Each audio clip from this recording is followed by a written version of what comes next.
Hey everyone, I'm Mike from theparkprodigy.com, and on today's video we're going to break down how many days do you need at Universal Orlando Resort in 2025 and beyond. And of course, everything is going to change with the opening of Epic Universe on May 22nd, 2025, and what a Universal Orlando vacation looks like is going to change with it. So if you are in the process of planning that Universal Orlando trip, just be sure to stick around until the end of this video. As always, I'm very excited, so let's go get started.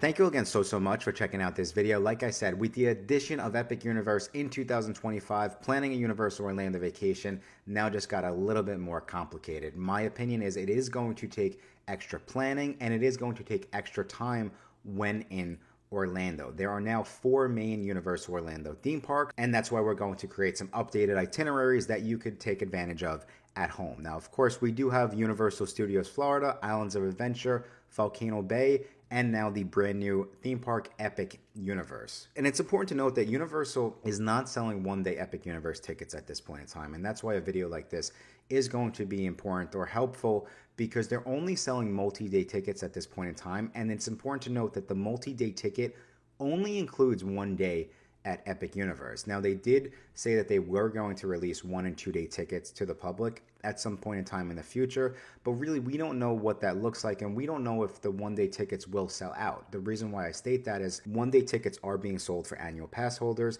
and for the first 2 weeks at this point in time, they are sold out for annual pass holders anyway, right? And that's important to keep in mind because, again, that will impact how many days you have to spend at Universal Orlando. And it's also going to be interesting to see if 1 day at Epic is enough, right? Because from the ride list that I'm looking at, there are possibly 6 rides that could potentially have up to a 70-minute wait, which would come to right around 7 hours total, just right there for those 6 rides. And so you're going to see there is going to be a lot of planning that needs to go into a Universal vacation to make sure that you get through everything you want to get through. And I would say from what I could see so far, the absolute most important thing is make sure that you are taking advantage of early park admission when you can, specifically over at Epic. But let's jump in and let's start to look at some of the itineraries, and what it might look like for a family in 2025 planning a Universal Orlando vacation. And so what I'm going to start with is I'm going to start with just the basics. What is the all-in Universal Orlando vacation? If you want to do all 4 of the theme parks, you want to get 1 day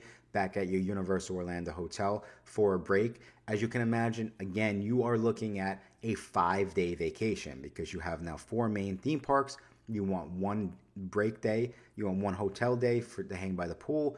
It is a 5-day vacation. And that doesn't even include your travel dates, right? So it's important to keep that in mind. But that is essentially what it looks like at this point in time. If you are not interested in the water park, then you will see that Universal now has 3 main theme parks for you to enjoy some thrill rides, some amazing kid stuff, and that is of course going to be a 3-day vacation at this point. But to do that, my honest recommendation would still be give yourself 1 full day at each theme park, and so that's why it would be a 3-day trip. And what you'll see is I would still try to take advantage of the park to park ticket, just because I do think it gives you flexibility to go and hop within the original main Universal Orlando theme parks. It's important to note that that park to park option is not entitled to get you into Epic Universe. So you can't do 1 day at Epic and then have the park to park to try to take some advantage of some extra hours. It's not how it works, and that's why having a plan is going to be so very, very important. Another really important one is for families who are coming in to visit, let's say for Halloween Horror Nights. How many days should you plan for a Halloween Horror Nights family vacation, and also doing all 4 of the Universal Orlando theme parks? And here I definitely would recommend 5 days. Again, main reason, my thinking here is you want to give yourself 1 day at each of the Universal Orlando theme parks, but then also the night that you're going to Halloween Horror Nights, I would not go to a theme park on that day, just because Halloween Horror Nights is such a jam-packed event, and it's going to be running until 1 or 2 o'clock in the morning. You want to be well rested going into this event. So you could see there's another 5-day Universal vacation right there. And then jumping in, some of the other most popular questions that we do get when trying to figure out how many days will you specifically need at Universal Orlando. And This one is how many days will you need to see all of the Wizarding World of Harry Potter? Now, in the past, this was kind of an easy one where I would say, yeah, you can typically get it all done within one day. But now with the brand new Ministry of Magic opening up in Epic Universe, this changes. You do need at least 2 days to see everything within the Wizarding World of Harry Potter, at least just even from a ticket standpoint. You need 2 days. I would also say, even if this changes in the future, from a park to park standpoint, Epic Universe is not as close as the main 2 Universal Orlando theme parks are. You can walk from Islands of Adventure over to Universal Studios Florida. You're not going to be able to walk over to Epic Universe from these parks. So that does change that as well. And so for that reason, I would say if you're visiting specifically for the Wizarding World of Harry Potter and you're trying to do it all now at Universal Orlando Resort, you do have to give yourself at least 2 days no matter what. What about how many days will you need to see the thrill rides? Well, this is going to be the same thing. Again, if you're visiting for the thrill rides, my honest opinion is go with that park to park ticket because you'll be able to hop around a little bit more. But I do believe you do need at least 2 to 3 days to see and do everything at Universal Orlando from a thrill ride standpoint. And then also how many days if you're visiting with young kids. I would say this is going to be similar to Harry Potter, where there's a lot for kids to do at Universal Orlando, but my biggest kind of con has always been it's split between the different parks. So of course we have Seuss Landing and Islands of Adventure Park. We have the brand new DreamWorks Land in Universal Studios Florida. We're gonna have How to Train a Dragon and Super Nintendo World in Epic Universe. So everything is kind of split between the parks. Of course, great for Universal, makes it a little bit more complicated to plan.